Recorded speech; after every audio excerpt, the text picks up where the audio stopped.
ನಮಸ್ಕಾರ ಕರ್ನಾಟಕ, ನಿಮ್ಮ ಅಲೈವ್ ಕನ್ನಡ ಚಾನೆಲ್ಗೆ ತಮ್ಮೆಲ್ಲರಿಗೂ ಸ್ವಾಗತ ಸುಸ್ವಾಗತ. ನೀವು ಇನ್ನೂ ನಮ್ಮ ಚಾನೆಲ್ಗೆ ಸಬ್ಸ್ಕ್ರೈಬ್ ಆಗಿಲ್ಲದಿದ್ದಲ್ಲಿ ದಯಮಾಡಿ ಸಬ್ಸ್ಕ್ರೈಬ್ ಆಗಿ. ಇದೇ ರೀತಿಯ ಬಹಳಷ್ಟು ಭವಿಷ್ಯ ವಿಡಿಯೋಗಳಿಗಾಗಿ ನಮ್ಮ ಪೇಜ್ಗೆ ಸಬ್ಸ್ಕ್ರೈಬ್ ಮಾಡಿ. ಮೇಷರಾಶಿಯ ಆಗಸ್ಟ್ ಮಾಸದ ಭವಿಷ್ಯ ಹೇಗಿದೆ ಎಂದು ನೋಡೋಣ. ಮೇಷರಾಶಿ, ಆಗಸ್ಟ್ ಮಾಸದ ಭವಿಷ್ಯ. ಹೊಸ ವರ್ಷದ 8ನೇ ತಿಂಗಳಾದ ಆಗಸ್ಟ್ ಮಾಸವು ಮೇಷರಾಶಿಯವರಿಗೆ ಅತ್ಯಂತ ಮಹತ್ವದ ಹಾಗೂ ರೋಮಾಂಚನಕಾರಿ ತಿಂಗಳಾಗಲಿದೆ. ಈ ಮಾಸದಲ್ಲಿ ಗ್ರಹಗಳ ಸ್ಥಾನಪಲ್ಲಟದಿಂದಾಗಿ ನಿಮ್ಮ ಜೀವನದ ವಿವಿಧ ಕ್ಷೇತ್ರಗಳಲ್ಲಿ ದೊಡ್ಡ ಬದಲಾವಣೆಗಳು ಉಂಟಾಗಲಿವೆ. ನಿಮ್ಮ ರಾಶಿಗೆ ಅಧಿಪತಿಯಾದ ಕುಜಗ್ರಹದ ಹಾಗೂ ಇತರ ಪ್ರಮುಖ ಗ್ರಹಗಳ ಪ್ರಭಾವದಿಂದ ಈ ತಿಂಗಳು ನಿಮಗೆ ಮಿಶ್ರ ಫಲಿತಾಂಶಗಳು ದೊರೆಯಲಿವೆ. ನಕ್ಷತ್ರಗಳ ಪ್ರಭಾವ.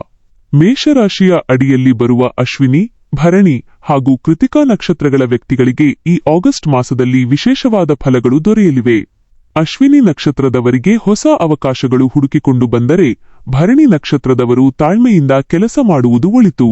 ಕೃತಿಕಾ ನಕ್ಷತ್ರದವರಿಗೆ ಅಧಿಕಾರ ಪ್ರಾಪ್ತಿ ಹಾಗೂ ಸಮಾಜದಲ್ಲಿ ಗೌರವ ಹೆಚ್ಚಾಗುವ ಸಾಧ್ಯತೆ ಇದೆ. ಉದ್ಯೋಗ ಹಾಗೂ ವೃತ್ತಿಜೀವನ. ಉದ್ಯೋಗಸ್ಥ ಮೇಷರಾಶಿಯವರಿಗೆ ಈ ಮಾಸವು ಬಹಳ ಹೆಮ್ಮೆಯ ಮತ್ತು ಪ್ರಗತಿಯ ಕಾಲವಾಗಿದೆ. ಕಚೇರಿಯಲ್ಲಿ ನಿಮ್ಮ ಶ್ರಮಕ್ಕೆ ತಕ್ಕ ಪ್ರತಿಫಲ ದೊರೆಯಲಿದೆ. ಮೇಲಾಧಿಕಾರಿಗಳಿಂದ ಪ್ರಶಂಸೆ ಹಾಗೂ ಬೆಂಬಲ ಸಿಗುವುದರಿಂದ ನಿಮ್ಮ ಕೆಲಸದ ಉತ್ಸಾಹ ದುಪ್ಪಟ್ಟಾಗಲಿದೆ. ಹೊಸ ಉದ್ಯೋಗವನ್ನು ಹುಡುಕುತ್ತಿರುವವರಿಗೆ ಈ ತಿಂಗಳು ಒಳ್ಳೆಯ ಸುದ್ದಿ ಸಿಗುವ ಸಂಭವವಿದೆ. ಆದರೆ ಸಹೋದ್ಯೋಗಿಗಳೊಂದಿಗೆ ಯಾವುದೇ ಅನಗತ್ಯ ವಾಗ್ವಾದಗಳಿಗೆ ಇಳಿಯದಿರುವುದು ಉತ್ತಮ. ವ್ಯಾಪಾರ ಹಾಗೂ ಆರ್ಥಿಕ ಸ್ಥಿತಿ. ವ್ಯವಹಾರ ಮಾಡುವವರಿಗೆ ಈ ಆಗಸ್ಟ್ ತಿಂಗಳು ಆರ್ಥಿಕವಾಗಿ ಲಾಭದಾಯಕವಾಗಿರಲಿದೆ. ಹೊಸ ಹೂಡಿಕೆ ಮಾಡಲು ಇದು ಅತ್ಯಂತ ಸೂಕ್ತವಾದ ಕಾಲ. ದೀರ್ಘಕಾಲದಿಂದ ನಿಂತು ಹೋಗಿದ್ದ ಹಣಕಾಸಿನ ವ್ಯವಹಾರಗಳು ಮತ್ತೆ ಸುಗಮವಾಗಿ ನಡೆಯಲಿವೆ. ಆದಾಗ್ಯೂ ದೊಡ್ಡ ಮೊತ್ತದ ಹಣವನ್ನು ತೊಡಗಿಸುವ ಮುನ್ನ ಒಮ್ಮೆ ಹಿರಿಯರ ಅಥವಾ ಪರಿಣಿತರ ಸಲಹೆ ಪಡೆಯುವುದು ಉತ್ತಮ. ನಿಮ್ಮ ಖರ್ಚು ವೆಚ್ಚಗಳ ಮೇಲೆ ನಿಗಾ ಇಡುವುದು ಅವಶ್ಯಕ. ಕುಟುಂಬ ಹಾಗೂ ಪ್ರೇಮ ಜೀವನ. ಕುಟುಂಬದಲ್ಲಿ ಸಂತೋಷದ ವಾತಾವರಣ ನೆಲೆಸಲಿದೆ. ಮನೆಯವರೊಂದಿಗೆ ಹೆಚ್ಚು ಸಮಯ ಕಳೆಯಲು ನಿಮಗೆ ಅವಕಾಶ ಸಿಗಲಿದೆ. ದೇವತಾ ಕಾರ್ಯ ಅಥವಾ ಶುಭ ಸಮಾರಂಭಗಳು ನಿಮ್ಮ ಮನೆಯಲ್ಲಿ ನಡೆಯುವ ಸೂಚನೆಗಳಿವೆ. ಪ್ರೇಮಿಗಳಿಗೆ ಈ ತಿಂಗಳು ಅತ್ಯಂತ ಮಧುರವಾಗಿರುತ್ತದೆ.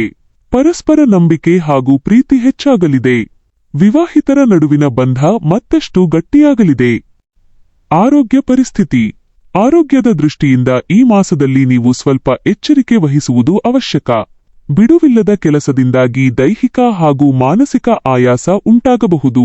ಕಾಲಕಾಲಕ್ಕೆ ಸರಿಯಾಗಿ ಆಹಾರ ಸೇವಿಸುವುದು ಮತ್ತು ರಾತ್ರಿ ಉತ್ತಮ ನಿದ್ರೆ ಮಾಡುವುದು ಬಹಳ ಮುಖ್ಯ.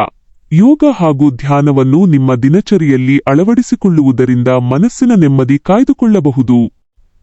ನಿಮಗೆ ಉಚಿತ ಜಾತಕ ಬೇಕಾದಲ್ಲಿ ಕಮೆಂಟ್ ಸೆಕ್ಷನ್ನಲ್ಲಿರುವ ನಮ್ಮ ಇಮೇಲ್ ಐಡಿಗೆ ನಿಮ್ಮ ವಿವರಗಳನ್ನು ಕಳುಹಿಸಿ. ಧನ್ಯವಾದಗಳು.